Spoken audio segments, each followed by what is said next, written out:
I came to my garage, and it had been filled with concrete. No door, no window, as if they were burying something. The only problem was, inside was the car the city's mayor had left with me the day before. And at that moment, I realized this story could blow up the whole neighborhood. But let's start from the very beginning. I got home later than usual. Work, traffic, the usual chaos. All I wanted was to pull into my garage, grab some tools, and maybe tinker with the old Pontiac that hadn't moved in ages. But when I turned the corner and saw that the spot where my garage should be was completely sealed off, I couldn't make sense of it at first. Concrete slabs, huge ones, like someone was building a bunker.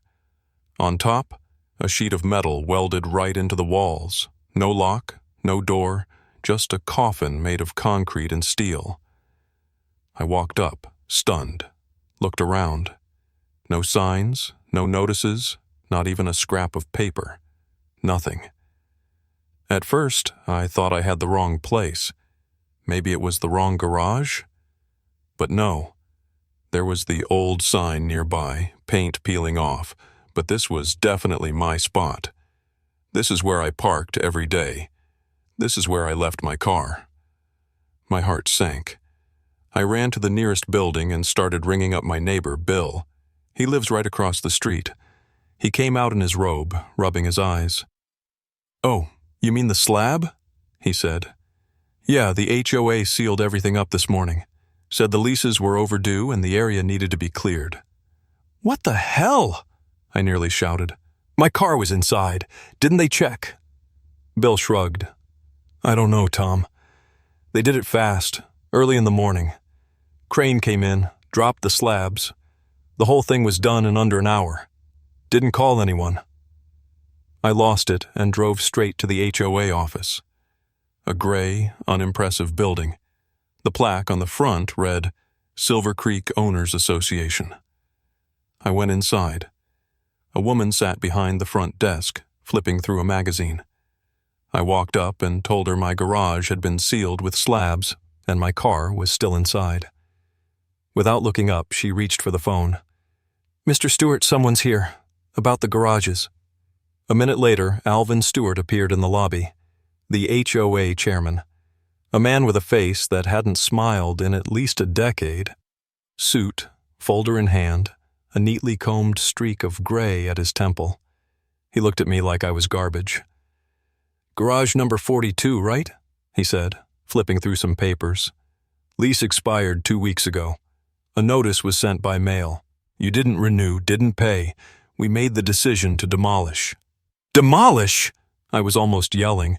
"There was a car inside. You didn't even check?" He shrugged. "The car wasn't listed in the lease. We acted within our authority. Everything's documented." I stared at him, hands shaking. This wasn't just rudeness. It was something deeper. Pure indifference. Like I wasn't even a person, just background noise in the system. And my property? Just an inconvenience, easier to bury in concrete than bother figuring out who it belonged to. At that moment I realized they didn't care, not one bit. And if I wanted justice, I'd have to fight for it myself. I couldn't sleep. One thought kept spinning in my head. How dare they? Who gave them the right to treat my property like that? I kept replaying that conversation with Stewart over and over. His face, his tone, as if he'd done the neighborhood a favor by getting rid of my worthless shack. What he didn't know was the most important thing. The car they sealed in there wasn't mine. 2 weeks ago, a man in a dark coat approached me. I knew who he was. Not personally, but I recognized him. It was George McNally, the mayor of our city. He spoke quietly, like he didn't want anyone to overhear, asked if he could leave a car in my garage for a couple of days. Said he needed to keep it out of sight, away from prying eyes. I didn't ask questions. He paid for the space. That was good enough for me. And it wasn't the kind of car you forget. A black Maybach, no plates, spotless inside. I parked it next to my old Pontiac and locked the garage. No one had touched it since. And now that Maybach was buried in a concrete tomb. The mayor didn't even know it was missing, and I was the one left holding the bag. I couldn't stay silent. I couldn't wait around to be accused of theft or caught up in some shady mess I didn't understand. I started with the cameras. There was an old but working surveillance cam at the corner of my street. Thank God the flash drive was still there.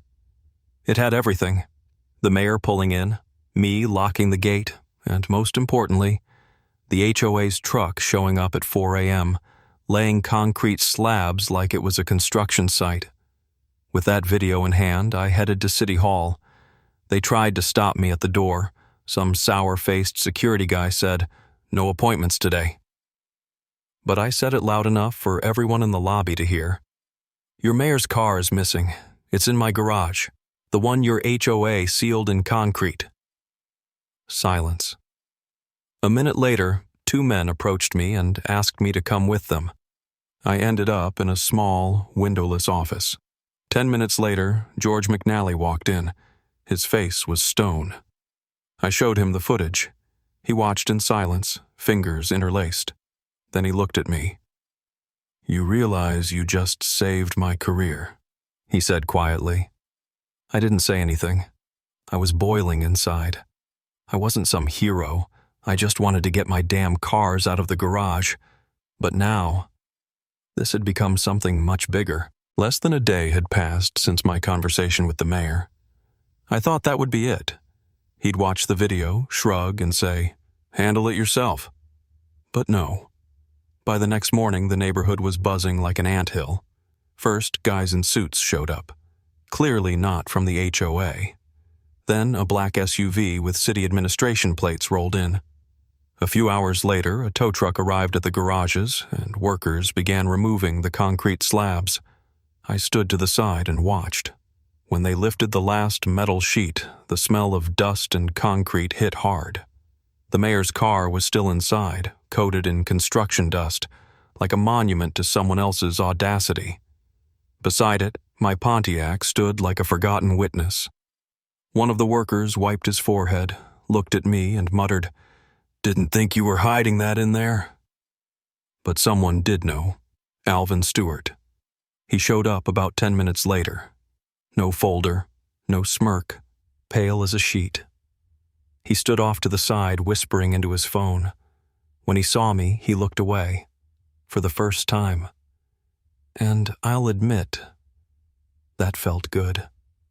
An hour later, the tone around him changed completely. Someone in uniform approached, showed a badge. Alvin was taken away. Not in handcuffs, not yet, but in full view of everyone. That was the first time all week I felt like I could breathe, deeply. Later, someone from the district office called me, said an internal investigation into the HOA had been launched. Old complaints were surfacing. People had stayed silent, endured it. But now they were filing reports. And it all started with me, with one sealed garage. And you know what? That had a special flavor. It wasn't just victory. It was anger. The kind that didn't eat you alive, but turned into a weapon against those who thought they could get away with anything. A week later, I was invited to City Hall. Not under summons, not as a witness, just as the person who helped expose a rotten system. The reception area was quiet. The secretary led me into an office where George McNally sat behind a heavy oak desk. No tie, no security detail, just a man who had come to understand a few things about the city he governed. He stood up and extended his hand. "Tom, if you hadn't come forward that day, this story would have ended very differently. Thank you." I shook his hand, unsure what to say. He nodded toward the side. "We're cleaning up the district. 3 people have already been dismissed. Alvin Stewart is under investigation.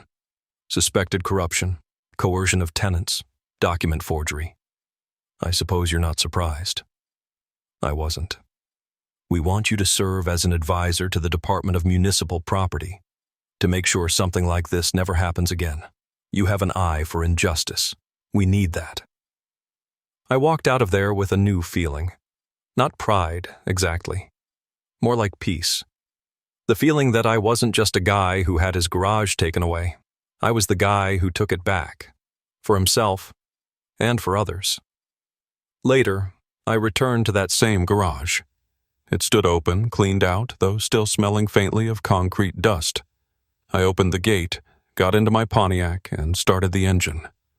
The old motor rumbled to life like it had never stopped. I pulled out onto the street, slowly, watching the world around me. Neighbors waved. Some smiled.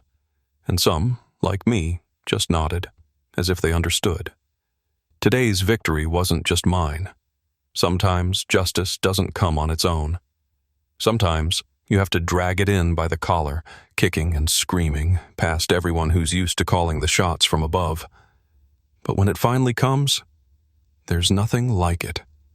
I locked the garage, and for the first time in a long while, I felt like this story had the ending it deserved.